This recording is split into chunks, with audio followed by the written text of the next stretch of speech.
देव जाणता देव जाणता देव जाणता देव जाणता आपुलिया सत्ता एका एकी देव चतुर जाणोनी अंतर वर्ततसे देव निराळा देव निराळा देव निराळा देव निराळा अलिप्त विटाळा तुका म्हणे देव चतुर जाणोनी अंतर वर्ततसे पांडुरंगा करू प्रथम पांडुरंगा करू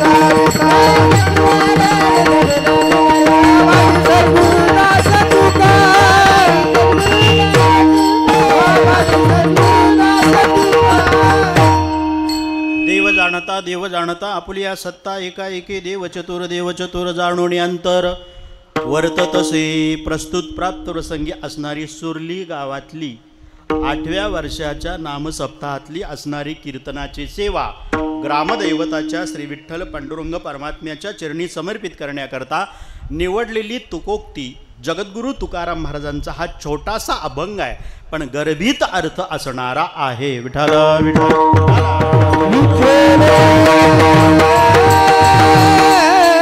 या अभंगात आपणाला ऐकायचंय काय? 2 वाक्यात ऐका, 2 वाक्यात। जगद्गुरु तुकाराम महाराज या अभंगाद्वारे भगवान परमात्म्याच्या गुणवैशिष्ट्याचं वर्णन करतात। भगवान परमात्म्याच्या गुणांचं वर्णन तुकाराम महाराज अभंगात करतात आणि सिद्धांत महाराजांना असा सांगायचा आहे,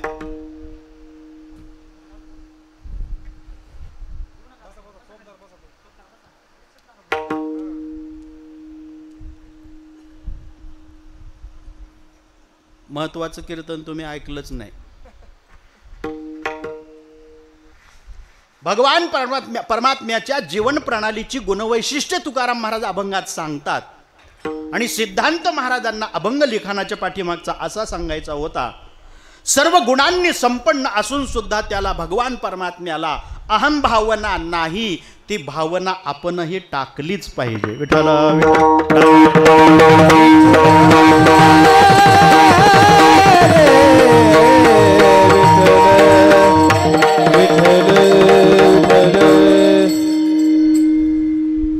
सर्व गुणांनी युक्त जो त्याला म्हणतात भगवंत, सगळ्या गुणांनी युक्त आहे। सगळेच्या सगळे गुण बघायचे असले तर देवाकडे बघावं। सर्व गुण संपन्न असा भगवान परमात्मा आहे, दुसरा कोणी नाही। असेल एखादा गुणवान पण भगवान परमात्मा इतका नाही। सगळे गुण बघायचे असले तर देवाकडे बघावं। आता तुम्ही माझ्याकडे बघावं। सगळेच्या सगळे गुण बघायचे असले तर देवाकडे बघावं आणि सगळेच्या सगळे अवगुण बघायचे असले तर माणसाशिवाय दुसरी जातच नाही। विठ्ठल विठ्ठल अवगुणाची खाण असणारं आपलं जीवन आहे, अवगुणांची खाण। गुणवान परमात्मा आहे, आपल्याकडे अवगुणच जास्त आणि त्यात दुसरा मूर्खपणा एक ऐका, आपल्याकडे असतात अवगुण पण तेच आपल्याला वाटतात सद्गुण। याच्यासारखा मूर्खपणा कुठला आहे? असणारे लाईनीत राहता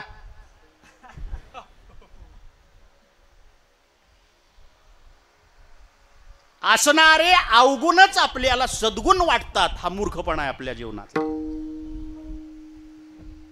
आपले अवगुण आपले दुर्गुण आपल्याला सद्गुण का वाटावेत? बघा, असणारा अवगुण सद्गुण गुणवान कसा वाटतो? म्हातारा आहे ना, म्हातारं 4 माणसात गेलं ना कुठं मांडवात किंवा मारुतीच्या पारावर गप्पा मारताना, म्हातारं पोराचं कौतुक करून सांगतं, पोरगा हे अवगुणी, तेच म्हातारड्याला वाटतं सद्गुणी, फार मोठं गुणी। 4 माणसात बसल्यावर म्हाताऱ्यानं आपल्या पोराचं कौतुक करून सांगायचं, मांडीवर थापा मारू मारू म्हातारडं बोंबालतं. माझा पोरगा लय चांगला, पेतो पण कोणाला वाईट बोलत नाही. मग राखेल वतकी त्याच्यावर. आता राष्ट्रपतींनी पारितोषिक देण्याच्या लायकीचं झालं का शहाणे आहे? पेतो पण कोणाला वाईट बोलत नाही. अवगुणच आहे. आणि अवगुण्यांना जगाच्या बाजारात तोटा नाही. सुरलीतनं हायवे गाठायला का नाही आपण चालत चालत गेलो तर हायवेला लागस तोर 52 भेटतील अवगुणी. तोटाच नाही अवगुण्यांना. भगवान परमात्म्याचे गुण तुकाराम महाराज सांगतात, त्याच्या अगोदर अवगुण कळून घ्या. अवगुण्यांचा बाजार असा विचित्र विचार या जगात असा प्रसारित करत राहतो. एक अवगुणी होता. ज्ञानेश्वर महाराज म्हणतात त्या दृष्टांताप्रमाणे घडलं.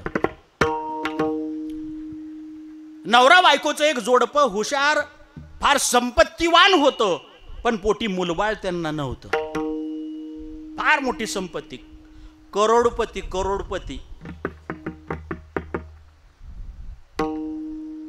करोडपती होता. बंगलेच बंगले बांधले होते. सोलापूरला बंगला, पुण्याला बंगला, मुंबईला बंगला, बंगलाच बंगला, बंगलाच बंगला, आणि पैसाच पैसा, केळीचा पैसा, ओसाचा पैसा, कशाचा बी पैसाच पैसा. करोडोची संपत्ती साठवली. एवढे बंगले बांधले, पण बंगल्यात पोरबाळ नाही खेळायला. आणि देव व्यासा शहाणा आहे. मला राग येतो कधी कधी देवाचा. बंगलंच बंगलं बांधतोय, त्याच्या बंगल्यात पोरबाळ नाही खेळायला. आणि फुटपाथला झोपड्या बांधून राहतोय, त्याच्या झोपडीत कार्टी मायना. वर्षाला पाळणा, वर्षाला पाळणा, वर्षाला आंब्याचा कुजला, लिंबाचा कुजला, बाबळीचा कुजला, सागाचा कुजला, पाळणा थांबना. आणि बंगलं बांधतोय, त्याच्या बंगल्यात पोर नाही खेळायला. आहे का नाही देवाला डोकं? लय पळालं ते. कुठं कुठं कुठं पोरबाळ व्हावं, पोरबाळ व्हावं म्हणून जाऊन पळून पळून आलं ते. गुजरातच्या म्हातारीकडे जात होतं. म्हातारी मिली, पण याला पोरं नाही झाली. पुन्हा ते दौंड तालुक्यात कुठं टमाट्याचा रसच मिळायला लागला. तो रस पेण्यात गड्यानं रस घेतला, नाही पोरबाळ झालं. शेवटी देवाला दया आली. तोपर्यंत गावात सगळे लोक म्हणायचे, वांजोटी आहे ते, वांजोटी आहे ते. माऊलींचा दृष्टांत किती गोड आहे बघा हा. वैसेच या शेवटी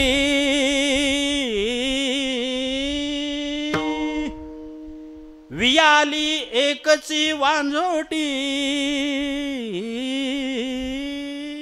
मग मोहाची त्रिपुटी नाचू लागे.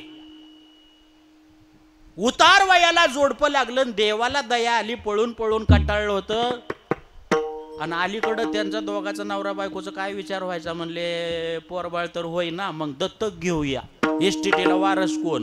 मग बायको म्हणायची माझ्या भावाचं घेऊ, आणि ह्यो म्हणायचा माझ्या भावाचं घेऊ. ह्याच्यावरच भांडणं व्हायचे, ताट भिताडाव फेकायची वाढलेली, आणि उपाशीच झोपायची. देवाला दया आली आणि पोटी त्यांना स्वतःचा मुलगा दिला. मुलगा भगवान परमात्म्याच्या दयेनं ही बिचारी गरोदर राहिली, तिला मुलगा झाला. आनंद एवढा झाला, करोडपती होतं. तालुकात जेवायला घातला त्यानं, अख्खा तालुका. माणसं यायची जेवायची जायची, यायची जेवायची जायची. त्याच्यात एक अवगुणी आलं, ते आधी कळून घ्या. अवगुणी म्हणजे मला बी कळलं तुम्ही कसे आहे. हा, गाव हे सुरली, एवढीच माणसं उरली.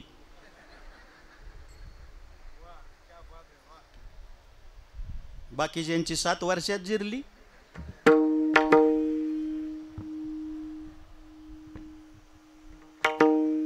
माणसं यायची जेवायची जायची, यायची जेवायची जायची. त्याच्यात एक अवगुणी आला. अवगुणी जेव जेव जेव जेव जेवलं. नरड्याला यस्तोर खाल्लं राव त्यानं. शेजाऱ्याच्या मांडीला पुन्हा चिमटा घेऊन म्हणते, ही जेवण कशासाठी आहे? ती शेजारी म्हणला, वाला का तू आज जेवायच्या आधी नाही चौकशा कर का? म्हणला मी खायला मिळल्यावर खातो, चौकशा नंतर जाताना करतो. कशाचा आहे? वास्तुकी आहे का, बारसा आहे का, 10वा आहे का, 13वा आहे का, निवडणूक जिंकल्याचं आहे का, पडलेल्याचं आहे का, काय मी सगळ्या खाल्ल्यावर चौकशा करतो. कशाचं जेवण आहे? ते म्हणलं ते माणूस आहे ना, त्या माणसाला पोटी मुरबाळ नव्हतं, त्याला मुलगा झाला, त्याचा आनंद झाला म्हणून तालुका त्यानं जेवायला घातला. तो म्हणला असं का? जेवण झाल्यावर हात धुतला, नालायकानं तो घरमालक गाठला, ज्यानं तालुका जेवाय घातलाय बारशासाठी पोराच्या. त्या माणसाला हात पुसतच गेला, टावेलला हात पुसत म्हणला, तुम्हाला मुलबाळ नव्हतं, ते मुलगा झाल्यामुळं तुम्हाला आनंद झाला म्हणून तालुका जेवायला घातला? ते माणूस म्हणला हो. उतराई होणार नाही म्हणला एवढ्यात, 21 प्रयत्न आहे माझा.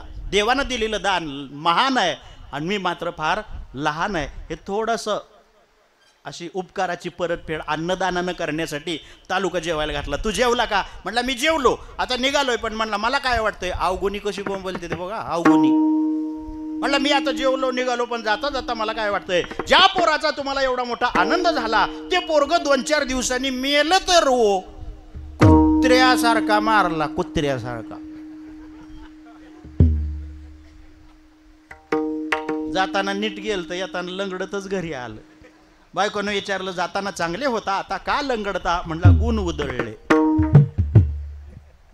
दारात शेवग्याचं झाड होतं, त्याची जरा सावली होती, तिथंच गोदडी टाकली, तिथंच पडलं. भर दुपारी पुन्हा 2 वाजता त्याला स्पीकरचा आवाज ऐकायला आला.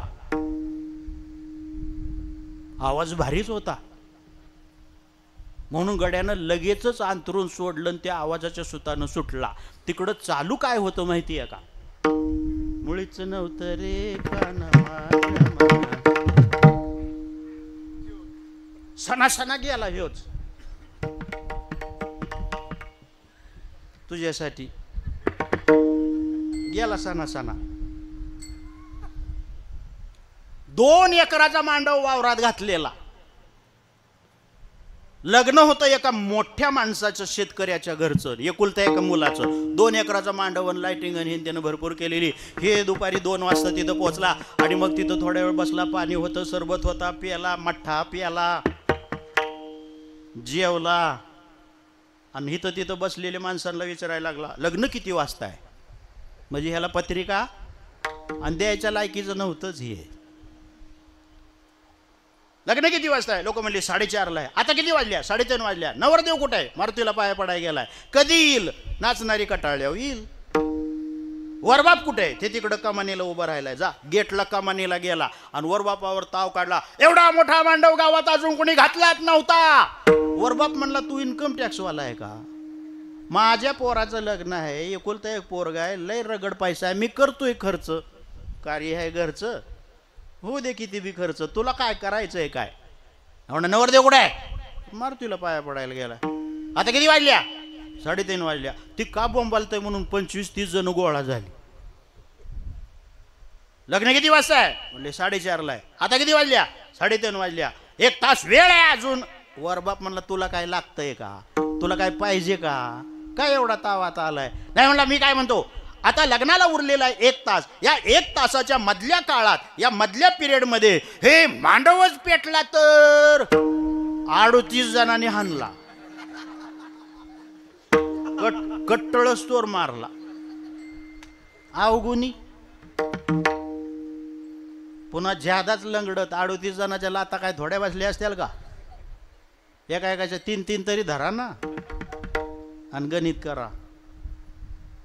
घरी आलं हे ज्यादाच लंगडत. बायकोनं म्हणली मगाच्या पेक्षा जास्तच लंगडता. मग म्हणला जास्तच गुण उधळले. पुन्हा त्या शेवग्या खाली, पुन्हा गोदडीवर अंग टाकलं. संध्याकाळी 7:30 वाजता पुन्हा एक त्याला आणखीन एक रेकॉर्ड ऐकायला आलं स्पीकरवर गावातलं. चांदण चांदण झाली हे होता दारात आणि चांदण रात सोडले गोदडीन सुटला पळत. एका घरासमोर लाइटिंग, मंडप, डेकोरेशन खूप छान होतं. तिथं पंक्ती बसल्या होत्या. पंक्तीला जिलबी होती. ह्यानं खा खा खा खा जिलबी खाल्ली आणि जिलबी खाऊन झाल्यावर शेजाऱ्याच्या मांडीला चिमटा घेतला आणि म्हणला ही जिलबी कशासाठी आहे? ते म्हणला तू नालायक आहे? म्हणला आहे. कशासाठी जिलबी? अरे हे समोर घर आहे ना, या घराची बंगल्याची वास्तुशांती म्हणून त्यानं जिलबी केली. त्याची जिलबी आपण खातोय. जिलबीचा येडा तोंडात शेवटचा. आणि येडा काय म्हणतो माहिती का? शहाणा.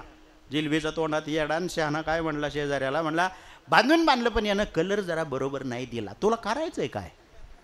राहायचंय त्यानं दिलाय. त्यो खिडकीच्या जागेला पायऱ्या पाहिजे होत्या, जिना पाहिजे होता आणि जिन्याच्या जागेला चौकट बसवली असती तर फार छान झालं असतं. ही खायला येणारे, मी काय म्हणतो माहिती आहे का, लय इडी हो जत्रा खायला येणारी.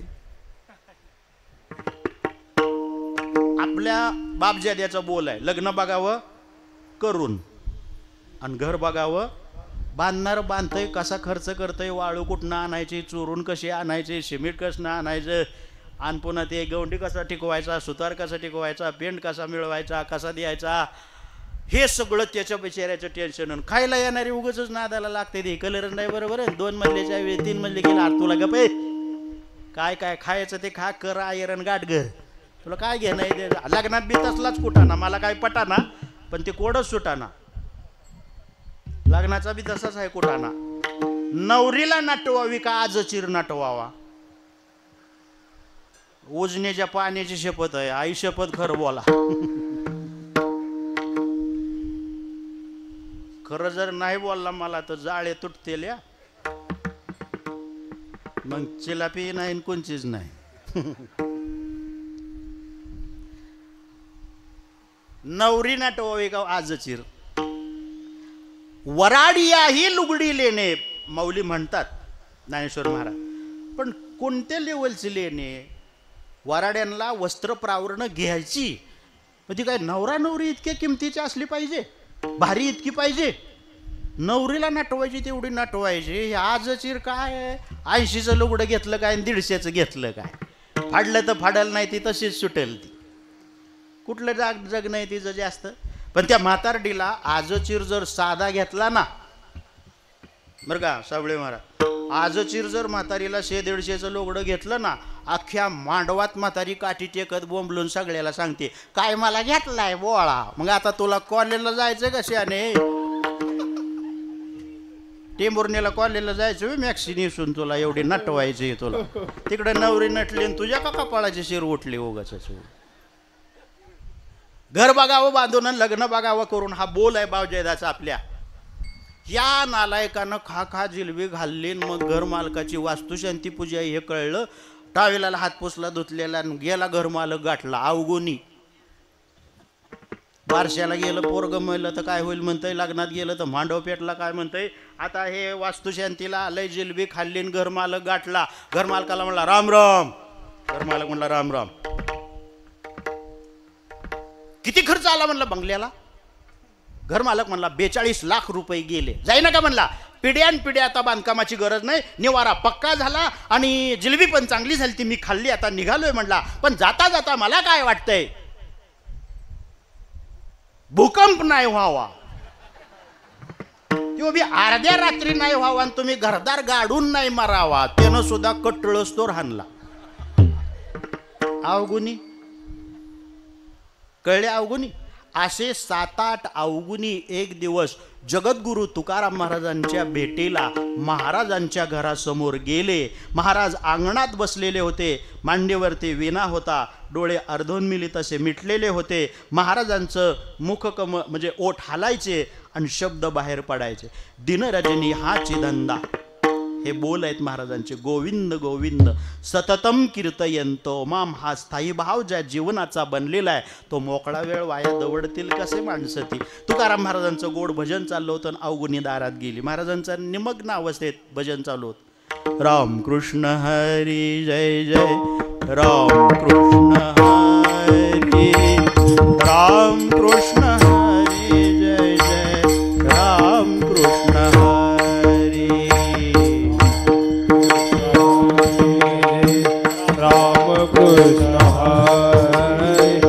राम कृष्ण हरी जय जय, राम कृष्ण हरी, राम कृष्ण हरी जय जय, राम कृष्ण हरी, राम कृष्ण हरी जय जय, राम कृष्ण हरी, राम कृष्ण हरी जय, राम कृष्ण हरी, राम कृष्ण हरी जय जय, हो पांडुरंग ध्यानी, पांडुरंग मनी, पांडुरंग ध्यानी, पांडुरंग मनी, जागृती स्वामी पांडुरंग, जागृती स्वामी हे पांडुरंग, पांडुरंग हरी, पांडुरंग ध्यानी,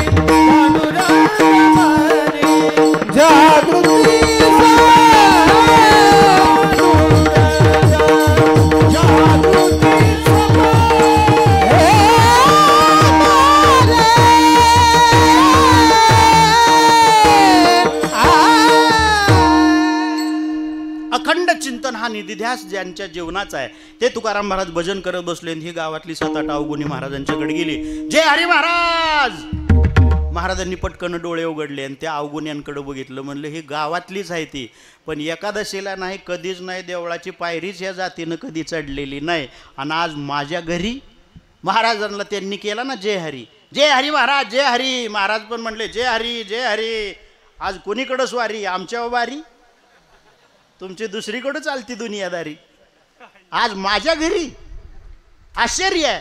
या या या, बसा बसा बसा. तुकाराम महाराजांनी मुलीला सांगितलं पाणी आहे, आपल्याकडे हे माणसं आलेले आहेत, पाणी वगैरे मुलींनी दिलं. आणि त्या अवगुण्यांना विचारलं कशी काय वाकडी वाट करून माझ्याकडे आला. अवगुण्यांनी बोलायला सुरुवात केली. महाराज, आमचा प्रश्न तुम्हाला आहे. एकादशी धरता, लोकांना भजनं करायला लावता, आळंदीला नेता, पंढरपूरला नेता, ही एवढी भजनं देवदेव तुम्ही करता, या करण्याचा तुम्हाला फायदा काय? कशाला एवढा देवदेव करता? कोण बोलतंय हे? कशाला सप्ते, कशाला भजनं, कशाला एकादश्या असलं कोण बोलतं? हा, म्हणजे 8 वर्ष सफल झाली समजा, असं कोण म्हणतं? एवढं कळलं तरी बस की 8 वर्ष. बोलू नये असं. जाता जाता एक वाक्य नक्की बोलेन मी. तुम्हाला जर रागच आला ना, देवाला 1000 शिव्या द्या, पण देवाचं भजन करणाऱ्याला अर्धी सुद्धा देऊ नका. नुसतं वाटोळं नाही, देव वज वाटोळं केल्याशिवाय राहणार. विठाला विठाला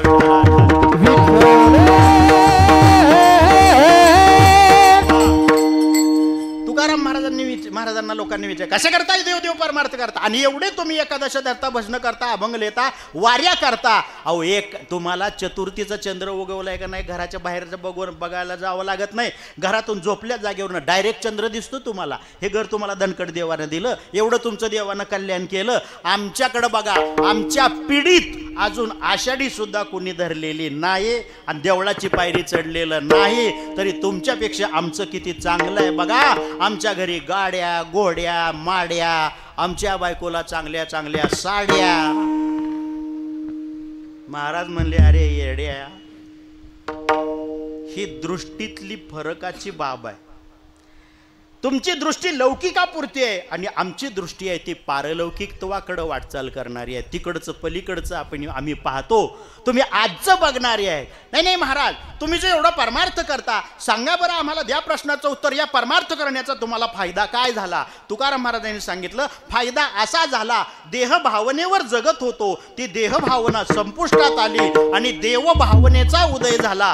देहोहमचा नाश झाला, देवोहमचा उदय झाला, अहम ब्रह्मास्मीचा बोध झाला. एक जण म्हणला सोपं सोपं बोला.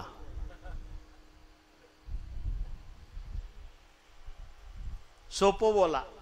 महाराज म्हणले कसं आहे माहिती का? ठेविलेली नावे ओ देत उठी, मी देहाला मी म्हणत होतो, पण देह माझा नाही. हे हा 5 जणांकडून उसना आणलेला आहे आणि परत करायचं आहे, ही भावना मनात नव्हती. पण संत विचारांचा मागोवा घेऊन जीवनामध्ये पावलं टाकली. रिव्होल्युशन ऑफ थॉट्स, जे वैचारिक उत्क्रांती म्हणतात, ती घडली. संत विचारांनी वैचारिक उत्क्रांती घडल्यानंतर मी देव आहे या अनुभूतीला आलो. एकची घोंगडी पांगरू हरी, ही खरी अवस्था मला हरिपाठ म्हणत असताना सर्वा घटी राम हे म्हणता म्हणता माझ्या अनुभूतीला यायला लागलं. स्पिरिच्युअल एक्सपिरियन्स, गूढ गम्य आनंदात मी निमग्न व्हायला लागलो. हा मला परमार्थ करण्याचा फायदा झाला. लोक म्हणले ठीक आहे, म्हणजे याचा सगळ्याचा अर्थ काय? महाराज म्हणले मीच देव आहे याची जाणीव झाली मला. देव मला मिळला समजा. लोक म्हणले समजा तुम्हाला देव मिळला, याच्याकरता नेमकी अशी कुठली तुम्ही प्रक्रिया केली? कोणत्या प्रक्रियेनं अहम ब्रह्मास्मीचा बोध होतो? कोणत्या प्रक्रियेनं मी वासुदेव तत्वत या पदाला पोहोचता येतं? महाराज म्हणले त्याच्यात प्रक्रिया बऱ्याच आहेत. 1 नंबरचा जो मार्ग आहे प्रक्रियेमधला, तो मार्ग आहे ज्ञान मार्ग. ज्ञान मार्गाचा अवलंब करा, मी देव आहे, अहम ब्रह्मास्मीचा बोध होऊन जाईल. लोक म्हणले ज्ञानाच्या गप्पाच आम्हाला पचत नाहीत. ज्ञानाच्या गप्पा आम्हाला पचत नाहीत असं लोकच म्हणली.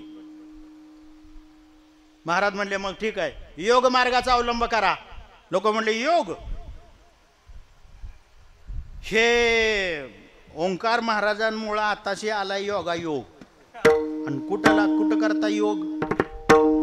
नाही महाराज, योगाची या वाटा जे का निघाले सुबटा हे आम्ही ऐकलेलं आहे, आम्हाला नाही जमणार. लोहाचे चणे जै बोचरिया पडती खाणे, नाही जमणार महाराज आम्हाला योगाच्या दृष्टीनं. देव मीच आहे कळून घ्यायला. त्याच्यापेक्षा सोपा सांगा ना एखादा. महाराज म्हटले त्याच्यापेक्षा सोपा सांगू. साधना मार्गाचा अवलंब करा. साधना, लोक म्हणते साधना मार्गामध्ये काय काय केलं पाहिजे. महाराज म्हणतात त्याच्यात असं येतं, उपवास तापास व्रत वैकल्य वगैरे केली ना मग अहम ब्रह्मास्मीचा बोध होतो. साधना मार्ग करा उपास तापासाचा. म्हणले पीडित आषाढी नाही कोणाला माहिती अजून, उपास धरायला होता आणि उपाशी मारता आम्हाला, आणि साधना साधना साधना मार्ग. महाराज हा साधना मार्ग जो आहे ना तोच आम्हाला साधना. महाराज म्हणले साधना नाही, म्हणले नाही ना मग साधना आम्हाला ते साधना. त्याच्यापेक्षा सोपा सांगा ना. थोडेसे चिडले चिडले महाराज. चिडू नये का पुढच्यानं नालायकपणा केल्यावर. महाराजानं श्वासायचं पण किती श्वासायचं. कुणी उठलन कुणाला हाक मारलन बसलन काडचुना म्हणलन इतकं बिग बसाव. चिडले थोडे महाराज. काय लावलं रे, हा मार्ग नको तो मार्ग नको, त्याच्यापेक्षा सोपा त्याच्यापेक्षा सोपा. काही माणसाला लय सोप्यातलंच आवड. सोपं पाहिजे सोपं पाहिजे सोपं पाहिजे. पूर्वीचा काळ दृष्टांत आहे का, गावाच्या बाहेर 2 मैला एकच विहीर होती. त्या एकाच विहिरीला एकुलत्या एक विहिरीला पाणी होतं. तिथनं आया बहिणी या 2 मैलावनं हांडा डोक्यावर पाण्याचा भरून आणायच्या आणि ते पाणी घरी वापरायला आंघोळीलाच्या सगळ्याच गोष्टीला वापरायच्या. 2 मैलावनं पाणी आणावं लागत होतं. एकदा एक जणाची बायको ते आपलं पुढारपणात होतं म्हणजे गर्दी असली तरी प्रचाराच्या गाडीत जायचं, नेत्याला बळच असं करायचं, चिटकून उभं राहून फोटो काढायचं, असलं होतं ते. त्याची बायको म्हणली लयच नेत्याचे फोटो घरात लावता, लाज वाटत नाही कशी तुम्हाला. गावातल्या बाया 2-2 मैलावनं पाणी आणते त्या, हां, आणि तरी तुम्ही नेत्याची वाढदिवसाची बॅनर छापता. लाज वाटली बायकोनं लाज काढली राव. याची तरी लाज वाटावी नाही आपल्याला. काहीच सोय नाही. कशासाठी वाढदिवस आणि बॅनर पाहिजे त्यांची. समाज मन जाग व्हायला पाहिजे. त्या समाजाला भान आलं पाहिजे, भान. बाकी मी राजकारणावर काय बोलत नाही, काय बोलायसारखं उरलं बी नाही. आता नीतिमत्ता नावाचा शब्द राजकारणात राहिलेला नाही, डिक्शनरीतनं काढून टाकला नीतिमत्ता. आणि हे बघ तुम्ही ते म्हशीच्या रेडकाला काय म्हणता तुम्ही इकडं, म्हशीचं पिल्लू नाही सुरलीतली. तुम्ही बोला गे सुरलीत काय म्हणते. बरं समजा गाईचे पिल्लू आहे, गाईच्या पिल्लाला काय म्हणतात, वासरू ना. हां बरोबर, आता नका विसरू. आता मी काय बोलतोय ऐका. म्हणजे राजकारणाच्या बाबतीत बोलायसारखं काय उरलेलं नाही. आज कोणचं वासरू कोणच्या गाईला पिऊन जातंय गाईलाच कळलं ना.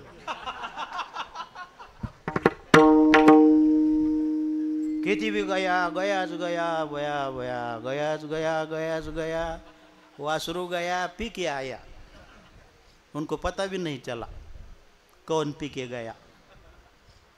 फक्त यात वासराचं भलं आहे, त्याची डिरीच आटना. ही आटली की दुसरी, ती आटली की तिसरी. गयाच गया वासराला. इथनं सुटतंय तिथं गाठतंय, तिथनं सुटतंय तिथं पळतंय. काय विचारासारखं राहिलं. चल त्या बायकोनं झाडला नवरा, त्याला बी राग आला. म्हटलं आपल्या गावातल्या बायकांची पाण्याची ओरड मी कायमची बंद करतो. ती म्हणली सोपं करा, 2 मैलावनं पाणी नाही, गावात पाणी आलं पाहिजे. गेला नेत्याच्या पाया पडला. काय राव नेते, आम्ही सारखं तुमच्या निवडणुकीच्या प्रत्येक निवडणुकीला आम्ही तुमच्या मागे येते असं हा म्हणला जाऊन नेत्यांना. नेते आम्ही दरवेळेला तुमच्याच मागे येते, हे आमचं एक काम होते. नेते म्हणले बोला. म्हणजे कुठली तरी योजना अशी मंजूर करा, नळ पाणी योजना, गावात पाण्याची टाकी होईल वगैरे वगैरे असं काहीतरी करा. त्या नेत्यालाही वाटलं ठीक आहे, सारखं हे पळतंय कुत्र्यासारखं आपल्या मागं करून ठेव. ह्याच्या गावाचं कामं दिली, टाकीच मंजूर करून दिली. पाण्याची टाकी गावात बांधकाम झालं आणि हे कडी कॉलर ताट करायचा.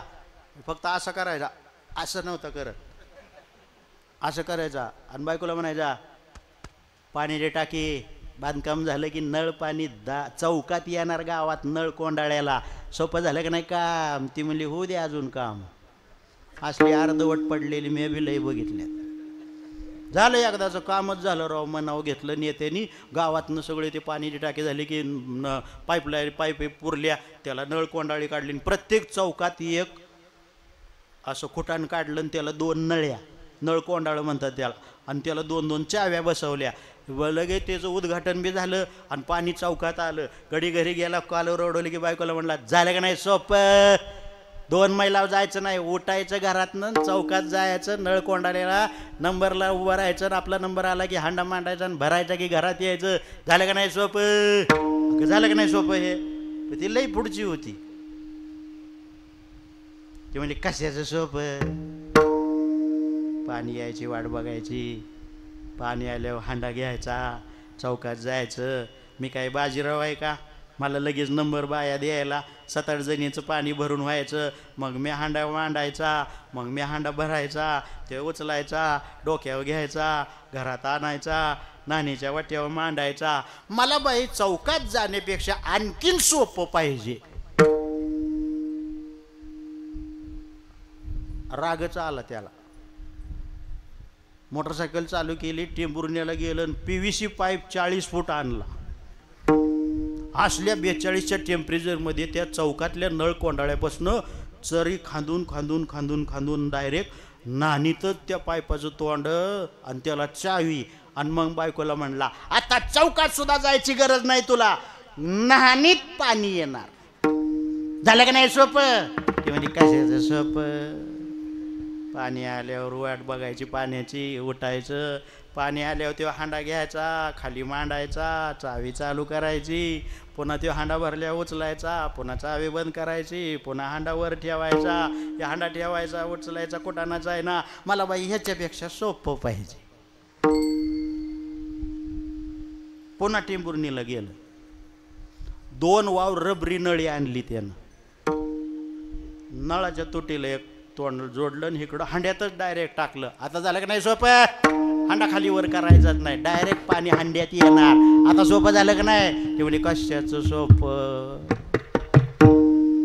पाणी आल्यावर हांडा भरल्यावर उठायचं, ती चावी बंद करायची, पाईप रबरचा काढून टाकायचा.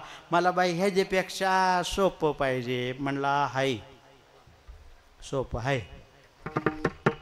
तोटीला जोडलेली रबरी नळी तिकडून काढली, हांड्यातलं तोंड इकडून काढलं, आणि ते 1.5 वाव होता का नाही, दुंबिरी केला.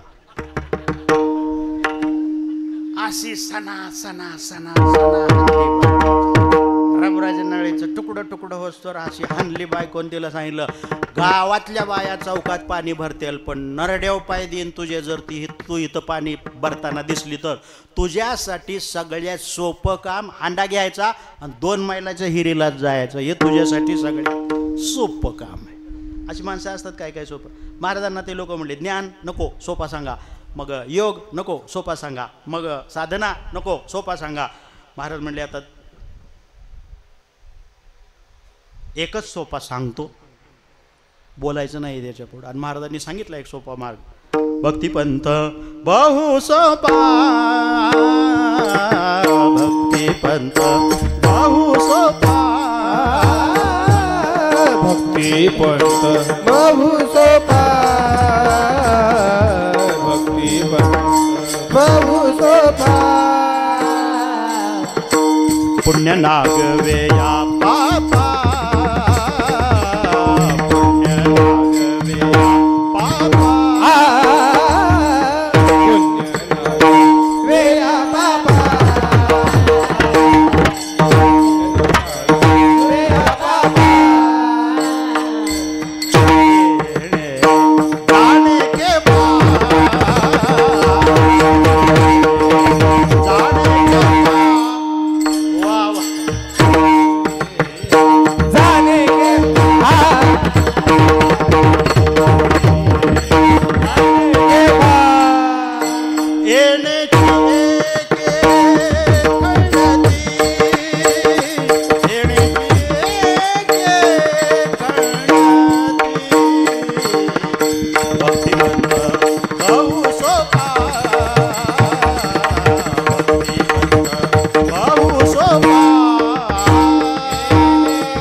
भक्तिपंथ बहु सोपा. महाराजांनी सांगितलं हा सोपा मार्ग आहे, मीच देव हे कळेल तुम्हाला, लागा त्या मार्गाला. भक्तिपंथामध्ये काय करायचं असतंय? फक्त भजन, भगवान परमात्म्याचं भजन करायचं, नाम संकीर्तन साधन पै सोपे. हे सोपे साधन आहे, हे जमेल तुम्हाला. हा भक्तिपंथ आहे, या मार्गाने जा. माझ्यासारखं तुमची अवस्था होईल. देहोहमचा नाश होऊन देवोहमचा उदय होईल. मी वासुदेव तत्व ताताईचा हृदयामध्ये म्हणजे नेमका कायचा हे तुम्हाला कळून येईल. ते लोक म्हणले थांबा थांबा, आता एक शंका महाराज आमची अशी आहे, आमची शंका अशी आहे की ज्ञान, योग, साधना, भक्ती हे 4 मार्ग तुम्ही आम्हाला सांगितले, एवढेच आहेत का? ना महाराज म्हणले एवढे नाही. एका कीर्तनात सांगू किती मार्ग? 4 सांगितले तुम्हाला. असे शेकडो मार्ग आहेत. मीच देव आहे किंवा देवापर्यंत पोहोचण्याचे. तुमचं काय म्हणणं आहे? लोक म्हणले हे समजा शेकडो जर मार्ग असतील देवापर्यंत पोहोचण्याचे, तर कोण कोणत्या मार्गाने देवाकडे निघालाय, कोण अर्ध्यात जाऊन थांबलाय, कोणी कोणी देवाच्या पायाजवळ जाऊन पोहोचलेत. हे थोडं नीट आहे का?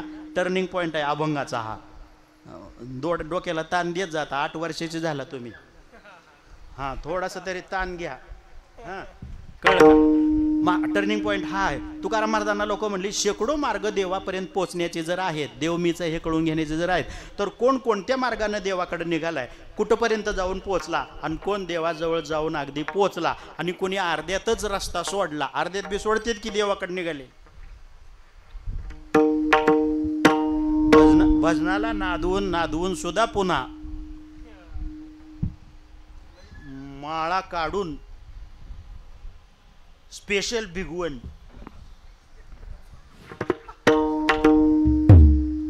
कळतंय तुम्हाला ना?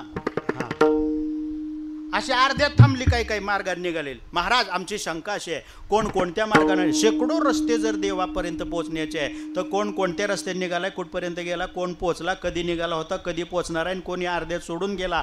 या सगळ्यांवर एकटाच देव तर आहे. देव आहे एकटा, जाणारे आहेत शेकडो. देव आहे एकटा, त्याच्याकडे जाणारे रस्ते आहेत शेकडो. मग शेकडो मार्गांनी शेकडो जण जर देवाकडे जात असतील, तर या शेकडो जणांवर देव तर एकटाच आहे, आपला एकच आहे देव बाप्पा. तो एकटा देव या सगळ्यांवर लक्ष ठेवतो कसा? महाराज म्हणले आता सांगतो तुम्हाला, जरा गप्प बसा, फक्त शांत बसा. सगळे हजारो मार्ग आहेत, आणि हजारो मार्गानं मार्गस्थ जर एकाच ठिकाणी चालले, त्या भगवंताकडे जर चालले, तर एकटा भगवान परमात्मा सगळ्यांवर लक्ष ठेवतो कसा? याचं उत्तर महाराज म्हणले मी तुम्हाला देतो. भगवान परमात्म्याच्याच त्या सत्तेमध्ये ते मार्ग आणि ते सगळे जाणारे मार्गस्थ म्हणजे वाटापण आणि वाटसरूपण त्याच्या सत्तेच्या बाहेरचे नसतात. सर्वंकष सत्ता, त्रैलोक्याचा सत्ताधारी, त्रैलोक्याचा सत्ताधीश तो भगवान परमात्मा एकटाच असल्यामुळं आपल्या सत्तेचा वापर करतो आणि सगळ्यांवर तो लक्ष ठेवतो. याचं शब्दांकन अभंगाचं पहिलं चरण आहे. देव जाणता, देव जाणता, देव जाणता, देव जाणता, देव जाणता, देव जाणता,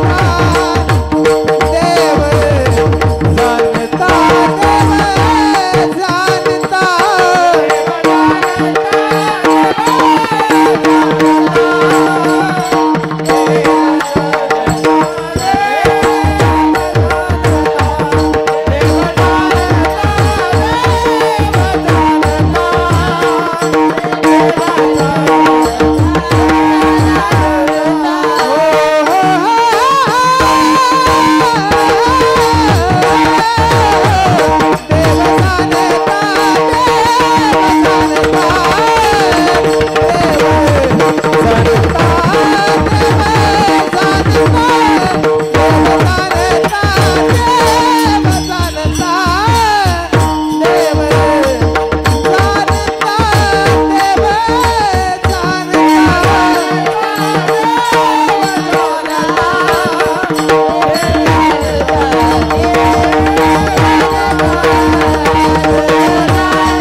जाणता देव जाणता. तुकाराम महाराजांनी उत्तर दिलं, तो सगळ्यांना जाणतो, सगळ्यांवर वॉच ठेवतो, सगळ्यांवर लक्ष ठेवतो, असा सत्ताधीश परमात्मा आहे.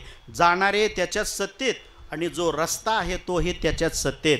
आपुलिया सत्ता एकाएकी देव जाणता देव जाणता. उलट करा चरण, मग अर्थ लक्षात. आपल्या सत्तेचा वापर करतो, सगळ्यांना तो जाणतो, सगळ्यांवर लक्ष ठेवतो, सगळ्यांवर वाच आहे परमात्म्याचा.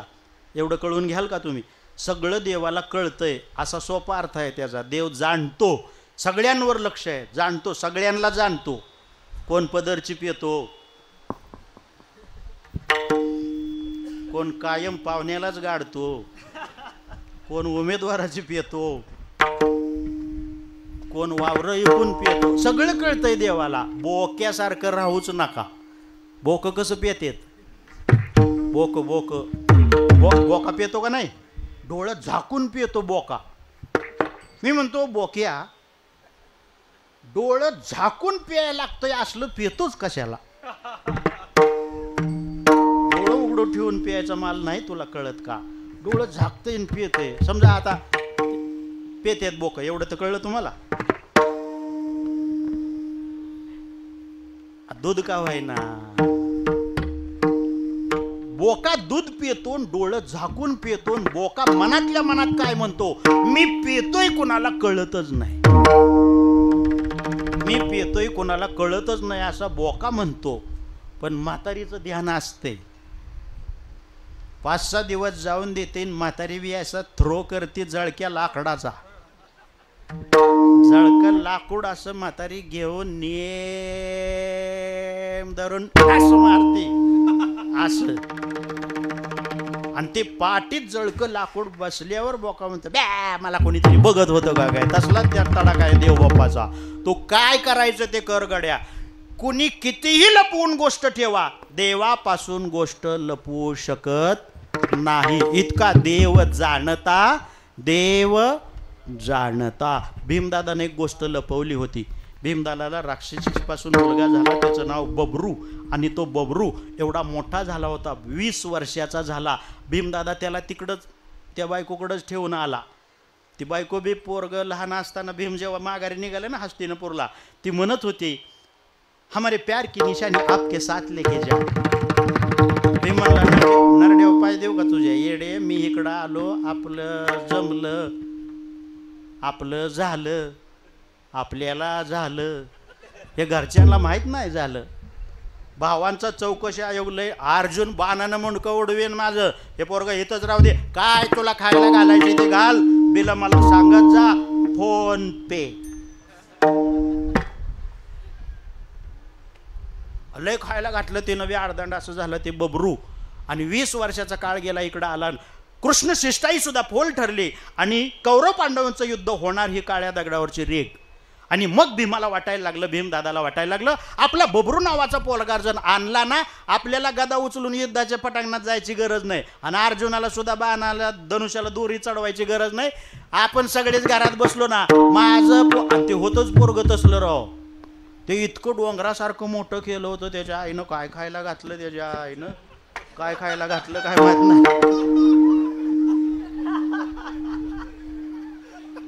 आणि त्याच्या आईनं काय खायला घातलं ते एवढं मोठंच्या मोठं झालं. तुम्हाला सांगू, एका एका पावलाखाली 1000 माणसं मरायची. मग पाऊल ते अख्खा केवढा असेल. म्हणून मी म्हणतो, काय खायला घातलं असेल त्याच्या आईनं. भीमदादाला आता वाटायला लागलं, आपला पोरगा आणावा आणि आपण युद्धाला जायचंच नाही. कौरव सगळे युद्धाला आले ना, नुसतं आपल्या पोराला सांगायचं, जा आणि हरिपाठाच्या पावल्या खेळून ये. एका एका पावलाखाली 1000 मेल्यावर काय कौरव किती उरतेला अजून 2-4 दिवस का चाललं ना, एकट्याचाच धिंगाणा तिकडा. पोरगा आणावं, मग लोकांना कळू द्या हा भीमाचा मुलगा आहे. पण अजून कोणाला बोललं नव्हतं ते. भीम एक मन त्याचं म्हणायचं आणावा युद्धाला, आणि दुसरं मन म्हणायचं येड्या आणशील तर आता लोक चौकशा करतील, भीमा काय भानगड, ह्यो कोणाचा, कधी. भीम म्हणला, आपल्याला ताकद लय आहे पण मेंदू अपुरा आहे, आपल्याला बुद्धी अपुरी आहे. लोकांच्या तोंडाला तोंड नाही बाबा, नाही जमायचं, नको आणायला, राहू द्या. आणि पुन्हा दिवस गेला की रात्र झाली की पुन्हा भीमाचं मन म्हणायचं अरे आण आण आण आण आण पोरगा आण कळू दे तुझ्या मुलाचं बघा. दुसरं मन म्हणायचं नको चौकशा करतेल तर काय उत्तर देशील. हे नको होय मध्ये खंगलं ते 7-8 दिवस जेवण सुद्धा कमी झालं त्याचं. कोणती माता विचारायची भीमा तब्येत बरी नाही का. म्हणला चांगली आहे. मग असं मरायला लागल्यावर काय झालंय तुला जेवण का नाही तू काय एवढं वाढलेलं खात का नाही का खात नाही सगळं जेवण का करत नाही. आई ग काय नाही तसं काय नाही. आणि एक दिवशी मग भीमदादा काय झालं आज अमावस्याच आहे का नाही असं अमावस्याच्या रात्री पटांगणाला पडला होता. मोकळ्या वावरात पडायचं ते हस्तिनापूरला सुद्धा पटांगणात जाऊन आणि मोकळ्या झोप येत नव्हती. या अंगावरनं त्या अंगावर या कुशीवरनं त्या कुशीवर भीमदादा करत होते. आणि असं करता करता अर्ध्या रात्री भीमदादाच्या डोक्यात प्रकाश पडला. बस आणायचा का नाही ह्यातच मरायला लागलो ना मी. आणल्यावर चौकशा करताना एवढाच प्रॉब्लेम आहे ना. सोपं काम आहे म्हणला उगाच उपाशी मेलो आपण. पहिल्याच दिवशी ह्या आयडिया का नाही सुचली कल्पना का नाही सुचली. डोक्यात प्रकाश पडला. भीमदादा उठला आणि त्यानं विचार असा केला आपलं हे काळं कृत्य आहे ना या काळ्या कामाची कबुली हायकोर्टात द्यायची. हायकोर्टातच सांगायचं माझं असं आहे आणि मग आणायचा पोरगा. आणि मग आणल्यावर जी लोक चौकशा करतील ना त्यांना सांगायचं कोर्टात जा. कोर्ट आपलं पटवल आणि सगळ्याला कटवल. आपलं कोर्ट हितच आहे. बघ कोर्ट आपल्याच घरचं खातंय आपल्याच घरी राहतंय. द्वारकेचा राणा कृष्ण कन्हैया तिथंच होता. आणि कृष्ण कन्हैया तिथंच होता. त्या कृष्ण कन्हैयाकडं विचार करत करत मंद पावलं टाकत तो भीमदादा निघालाय. त्यानं सांगितलं भगवंताजवळ सांगून टाकायचं माझं असं आहे. आणि कोणी विचारलं की म्हणायचं ते कृष्ण परमात्म्याला माहीत आहे. तिकडे जावा आपल्याला काही टेन्शन नाही. आणि मग भीमानं काळ्या कामाची कबुली द्यायला काळ्याकडं गेला. जाताना मंद पावलं टाकत त्यानं त्याचा सुद्धा ध्यास होता दिनरजनी हा चरण देवाकडे निघाला ना. अर्धी रात्र झालेली आणि शांत वातावरण आणि मंद पावलं टाकत त्या कोर्टाचं कन्हैयाचं चिंतन करत करत भीमदादा निघाला. हरे श्याम हरे श्याम श्याम श्याम हरे हरे श्याम हरे श्याम श्याम श्याम हरे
शिकवलं बरं का.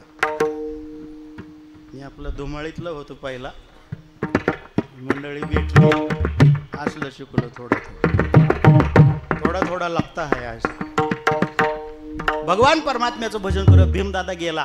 कृष्ण कन्हैया कंटाळून झोपलेला आणि भीम मनातले म्हणत होता माझ्याशिवाय माझं पोरग बबरू आहे हे गोष्ट कोणालाच माहीत नाही. आणि देव कसा आहे, देव जाणता त्याला कळतंय सगळं जाणतं. आणि ते देवाकडे गेला. बरं भीमदादा आडदानगडी ते का देवाला उठावताना काकड्याचा अभंग म्हणतंय का काय का काय काय का काय. आडदानगडी हे गेला आणि ते देवाचा कटोळून झोपलेलं, खांद्याखालीच हात घातला देवाच्या, उठवूनच बसावला देव. देव उठवूनच बसावलं त्याने. देव वैतागलं, डोळ्यात वाळ्या, कोण आहे रे कोण आहे, माझी झोपमोड कोणी केली. आता अंग टाकलं होतं, गोडी सांभाळा त्यांना खायला घाला, मग जेवण करा, मग झोप. आता झोपलं होतं, कोणी उडवलं रे. म्हणा मी भीम आहे, भीम. भीमा काय काम होतं तुझं, एवढ्या अर्ध्या रात्रीचा आला आणि उठवलं, मला झोप मोडलीस. भीमदादा म्हणला अति महत्वाची गोष्ट तुला बोलायची आहे म्हणून तुला अर्ध्या रात्री मी उठवलेला आहे. देव म्हणला मग रात्रीच यायची काय गरज होती का, उद्या उजाडले दिवसा ये ना, दिवसा ये ना. देव म्हणला हे, भीम म्हणला हे दादा देवा, अरे दिवसा या काय म्हणतो बाबा तू, हे कामच दिवसाचं नाही ना. हे अंदर की बात है, या अंधारातलं आहे, तो म्हणतो उजेडात या, असं कसं चालेल. देवा लय महत्वाची गोष्ट बोलायला लागलो. देव म्हणला लय महत्वाची आहे, मग लय महत्वाची आहे तर धर्मराजाला सांगायची ना. देव भीमदादा सांगितलं ए नाव काढ नको दादाचं, आमच्या धर्मराज दादाचं. त्याला मी बोललोच नाही. 20 वर्ष झालं माझ्या मनात दडपून ठेवली गोष्ट, कोणालाच माहीत नाही. देवाला माहीत नाही का हो, देव जाणता देव जाणता. देवाने बी आपलं बळच लांबड लावली. मग अर्जुनाला माहीत नाही वे रे. भीमाला हे अर्जुनाला सुद्धा ती गोष्ट माहीत नाही, फक्त पठ्ठ्याला माहीत आहे. देव म्हणले नकुल सहदेवाला. भीम म्हणला आरती धाकटी आहेत का घरातली आमच्या, आणि मी आहे दादा. ती आहे धाकटी आणि मी आहे दादा. कधी धाकट्यांना कळून देतोय का, फक्त धाकट्याने गावभर बोंबलायचं. आमचा दादा लय चांगला, आमचा दादा लय चांगला. वाटण्या झाल्यावर कळल दाद्या काय लायकीचा होता. बस बोंबलत मग पुन्हा हायवेला जाऊन दाद्या दाद्या दाद्या. म्हणा त्यांना सुद्धा माहित नाही. देव आपलं डोळ्याला हातच लावून बसलं. लगा मग धर्मराजाला माहित नाही, कोणतीला माहित नाही म्हणतो. हा म्हणला कोणती मातेला बी माहित नाही, अर्जुनाला बी नाही माहित म्हणतो. नाही नकुल सहदेवाला सांगितलंच नाही. द्रौपदीला कोणालाच माहित नाही गोष्ट, फक्त पट्ट्याला माहित आहे. देव म्हणला भारी जायला का गोष्ट मग तुझी. भीम म्हणला मग, आणि खरंच वैर धर्म अर्जुनाला. तू माग रिवर्स घेऊच नको, पुन्हा 11 वाजत आले. तुला मीच सांगतो, डायरेक्ट सांगतो. हे बघ एका झटक्यात भीमदादाने सांगितलं, मीच तुला सांगतो ऐक. ही गोष्ट धर्मराजाला माहित नाही, अर्जुनाला माहित नाही, नकुल सहदेवाला माहित नाही, कुंतीला माहित नाही, द्रौपदीला माहित नाही, जगात कोणालाच माहित नाही. ए देवा तुला सांग का, ही गोष्ट तुला सुद्धा माहित नाही. जा, आणि तुला सुद्धा माहित नाही. देवाला म्हणला का, देव डोळं चोळताच म्हणलं बबरूची वैर.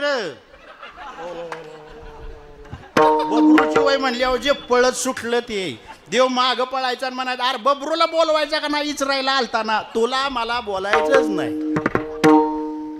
ठेवा, किती लपवून गोष्ट ठेवा, देवाला कळल्याशिवाय राहत नाही. म्हणून दुरिक्त दोषपत करून तुकाराम महाराज तुकोक्ती म्हणतात, देव जाणता आपुलिया सत्ता एकाएकी. आपल्या सर्वंकष सत्तेचा वापर करतो आणि सगळ्यांवर त्याची नजर आहे. एक लक्ष ठेवतो परमात्मा, सगळ्यांना तो जाणतो.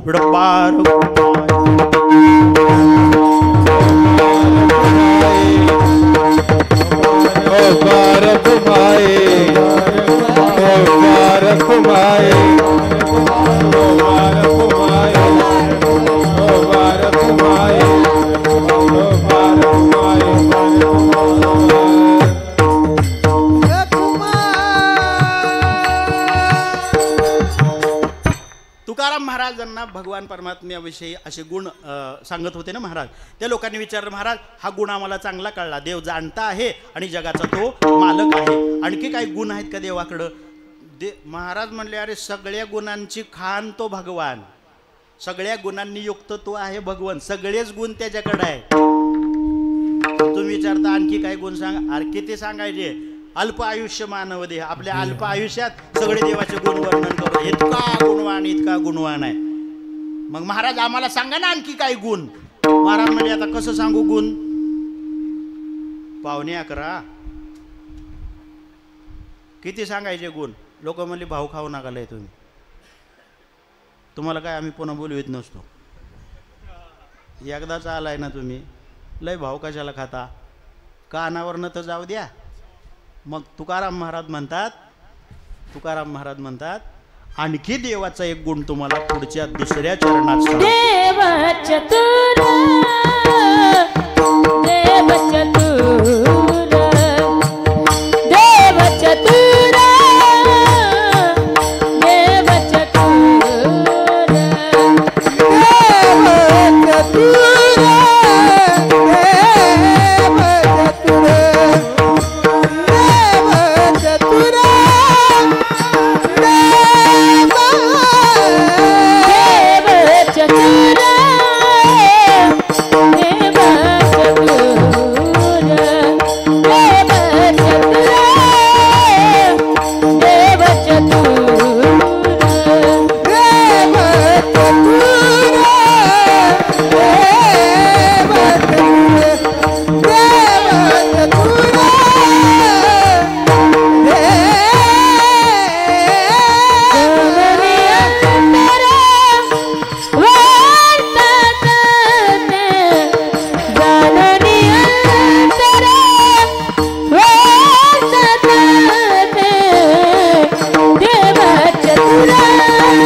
तिघांसाठी टाळी तिघांसाठी टाळी एकाच वेळी. चला तुकाराम महाराज भगवान परमात्मा चतुर आहे असं दुसऱ्या चरणात म्हणतात. पहिल्या चरणात काय सांगितलं? तो जाणताय, त्याला सगळं कळतं, तो सगळ्यांवर लक्ष ठेवतो. दुसऱ्या चरणात म्हणतात तो चतुर आहे. चतुर आहे. लोक म्हणते देव कशा चतुर? आमच्या गावातला अमका तमका बी लय चतुर आहे असं म्हणतात ना लोक. आमच्या गावात अमका तमका लय चतुर. थोड्या दिवस थांबा, कुत्र्यावनी मार खाताना रस्त्यावर तुम्हाला दिसेल तेव्हा तुम्ही म्हणसाल ह्यो गाढव आहे. म्हणा त्याला चतुर. काय काय माणसं लय स्वतःला शहाणे समजतात. टिमुर्णीतनं बसलं, एक जण मुंबईला चाललं होतं, तिकीट घेतलं त्यानं, इंदापूर आलेलं बी कळलं नाही. ते रातभर जागलं होतं, रात्रीचं लाईट होती, ऊसाला पाणी दिलं रातभर त्यानं, आणि दुसऱ्या दिवशी मुंबईला जायचं, बसलं एसटी टेंभुर्णीतनं. टेंभुर्णीत गाडी इंदापूरला गेली तर ह्याला झोप लागले. तिकीट घेतलं होतं यानं मुंबईला जाताना. इंदापुरात काही लोक त्या एसटीत बसली, ह्याच्या शेजारी आलं, ते नेमकं खुर्डीला आलं. स्वतःला लई चतुर समजायचं. आणि मग हे आपलं सुरलीतलं टेंभुर्णीला जाऊन एसटी जे बसलेलं झोपलेलं होतं का नाही, त्याच्या शेजारी इंदापूरवाले येऊन बसलं ते बसलं आणि गप नाही बसलं. म्हणला ह्यानं एसटीत का झोपावं? काय तुझ्या बापाचा तोटा आहे का? एसटीत झोपायचं नाही असा नियम आहे का? त्यानं तिकीट घेतलंय, मुंबईला जायचं, काय त्याला गाडी चालवायची का? तिकिटाचे पैसे गोळा काय करायचं काय? तू गप ना. पण स्वतःला शहाणं समजायला चतुर. त्यानं बी तिकीट घेतलं, त्याला बी जायचं होतं मुंबईला. पुढं गाडी गेली. ह्यानं काय केलं माहिती आहे का? इंदापूरवाल्यानं या सुरलीवाल्याची आपल्या झोप मोडायसाठी पायातलं बोट त्या पत्र्यावर इष्टीतल्या धाड धाड धाड धाड वाजवलं. पण हे पक्क जागलेलं दारी धरून रास्तार उसात झोपलेलं जोमात नाही जागं झालं. भिगवण गेलं. ह्याला कर्म नाही इंदापूरवाल्याला, ह्याला झोपूनच नाही द्यायचा, आणि मी लय चतुर आहे, ह्याची झोप मोडणार. गेलं भिगवणच्या पुढं गेल्यानंतर ह्यानं काय चाटाळपणा केला? इष्टी नाही वळली तरी इंदापूरवाला आपल्या सुरलीवाल्याच्या अंगावर पडायचं. इष्टी वळल्यावर जातंय माणूस इकडं तिकडं कलते, पण इष्टी नाही वळली तरी का मी चतुर आहे, मी ह्याची झोपच मोडून दाखवणार. तरी हे पक्क सुरलीवालं नाही जागं झालं. म्हणजे इतकी झोप असावी का? सुरलीवाल्याची का होईना, इतकं झोपावं का? म्हणून मी म्हणलं एवढीच माणसं उरली, बाकी झोपली. ते नाही जागा झालं सुरलीवाल. पार अगदी केडगाव चौफुला गेला राव. इंदापूरवाल्यानं सगळं प्रयत्न केलं पण सुरलीवाल त्यानं शेवटचा प्रयत्न केला. म्हणला आहेच मी चतुरन, याची झोपच मोडणार. खांद्याला धरला आणि गदा गदा त्याला हलवून जागा केला सुरलीवाल्याला, इंदापूरवाल्यानं. मग हे सुरलीवाला भिलो. म्हणलं गाडी घाटात गेली का, झाडावर गेली का, काय नदीत गेली का, कुठं नांगरटीत गेली बाबा. आणि एवढं कोणी डेअरिंग करून मला जागा केलं बाबा. मला मुंबईला जायचं होतं बाबा. असं कोण धक्का देऊन जागा करील का बाबा? हे बरं नाही बाबा. कळतंय का बाबा? का जाऊ बाबा? वैतागलं ते झोप मोडल्यामुळं. आणि मग त्यानं विचारलं कोणी मला जागा केलं, कोणी मला उठवलं? इंदापूरवाला म्हणला मीच उठवलं. लय चतुर समजायचं स्वतःला, मीच उठवलं. सुरलीवाला म्हणला कशाला उठवलं, तुमचं काय काम होतं? कशासाठी काय काम आहे तुमचं म्हणून उठवलं? मला मुंबईला जायचं होतं, चांगलं झोपलो होतो मी, तुमचं काय काम आहे, कशाला उठवलं? आता काय काम आहे कशाला उठवलं म्हणल्यावर सांगणं आलं ना. मग हे इंदापूरवाला शहाणपणा करून काय म्हणला माझं एक काम असं होतं तुमच्याकडे, त्यासाठी मी तुम्हाला जागा केलेला आहे. किती वाजल्या सांगा बरं. मग आता जागे माणसाची घड्याळ काय चिचली होती का दगडानं? लय शहाणं समजायचं स्वतःला, मी चतुर आहे, मी चतुर आहे. हे सुरलीवाला म्हणला लागा जागे माणसांना विचारलं नाही आणि मला झोप मोड करून विचारताय. त्यानं बघितलं सुरलीवाल्यानं घड्याळ, 1 वाजली होती. 1 दुपारची 1 वाजली होती. पण सुरलीवाल्याचं डोकं हल्लं होतं. त्यानं इंदापूरवाल्याला, लय शहाणा स्वतःला समजणाऱ्याला, चतुर समजणाऱ्याला 1 वाजलेली तोंडी सांगितलीच नाही.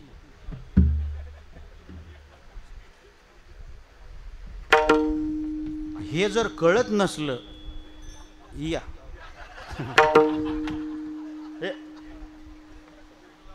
1 वाजवून दाखवतो ना. सुरलीवाल्यानं भाई माग सारली. सुरलीवाल्यानं भाई माग सारली, खाडकन एक अशी मारली, कानाखाली सनकीनं वाजवली. मग त्याला सांगितलं 1 वाजली. इंदापूरवाल्यानं गालावरच हात धरला, म्हणला हा वाजली. पुन्हा पुन्हा सुरलीवाला म्हणायचा 1 वाजली कळलं का तुला, 1 वाजली कळलं का तुला? ते म्हणला वाजली ना बाबा, 1 कळलं ना मला, कळलं ना 1 वाजली. पुन्हा सुरलीवाला विचारायचा 1 वाजलेली नक्की कळलं ना, 1 वाजलेली नीट कळलं ना? ते मला पाया पडू का बाबा तुझ्या, कळलं ना, वाजली ना, 1 वाजली ना. आणि मेहरबानी मी म्हणला तुला 12ला नाही विचारलं.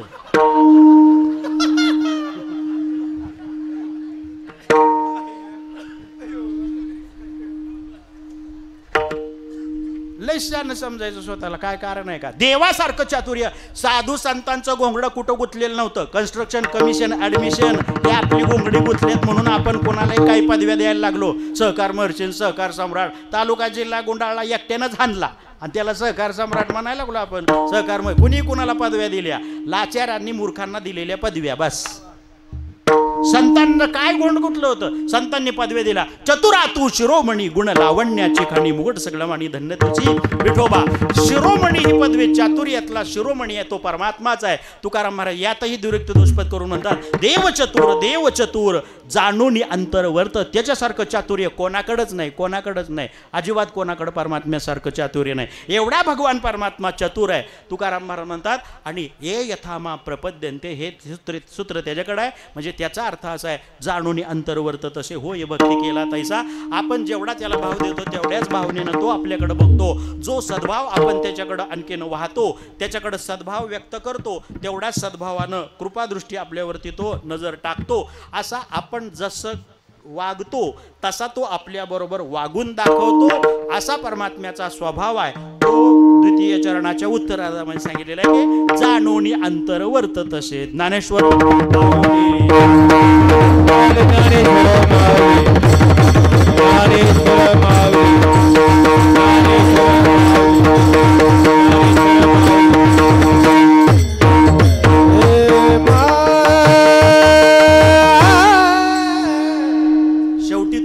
म्हणतात मला आता काय सिद्धांत सांगायचा होता तो ऐका गड्यानो. देव जाणताय पहिल्या चरणात, त्याच्यासारखा जाणता कोणी नाही. देव चतुर आहे, त्याच्यासारखा चतुर कोणी नाही. एवढा जाणता जगाचा मालक, चतुर आणि आपल्या मनातलं ओळखणारा मनकावडा, एवढे गुण देवाकडं असून सुद्धा देवाचा सद्भाव किती केवढा मोठा आहे बघा. देवानं कधी छातीला अजून हात लावला नाही. जगाचा मालक मी आहे असं तो कधी म्हटला नाही. मी फक्त जाणताय, माझ्यासारखा जाणता कोणीच नाही असं देवानं छातीला हात लावून म्हणलेला नाही. माझ्यासारखा चतुर जगात कोणी नाही, फक्त मीच चतुर आहे असं देव कधी छातीला हात लावून म्हणत नाही. मग तो देव झाला याचं कारणच आहे. एका वाक्यात ऐका. तो सिंहासनावर बसलाय, त्याला आंघोळ जागेवर आहे, त्याला 2 वेळेला नैवेद्य जागेवर आहे, त्याची आरती तिथल्या तिथं जागेवर होते आणि आपण मात्र जगाच्या बाजारात वनवन हिंडतोय. याचं कारणच आहे. तो देव का झाला आणि आपण जीव पण का बाळगलं किंवा जीव दशेला का राहिलो, याचं कारणच आहे. असं आहे. चतुर आहे म्हणत नाही मी चतुर आहे, जाणता आहे म्हणत नाही माझ्यासारखा जाणता कोणी नाही. याचाच अर्थ असा, अहंकाराचा, अहम भावनेचा विटाळ त्यानं लावून घेतलेला नाही.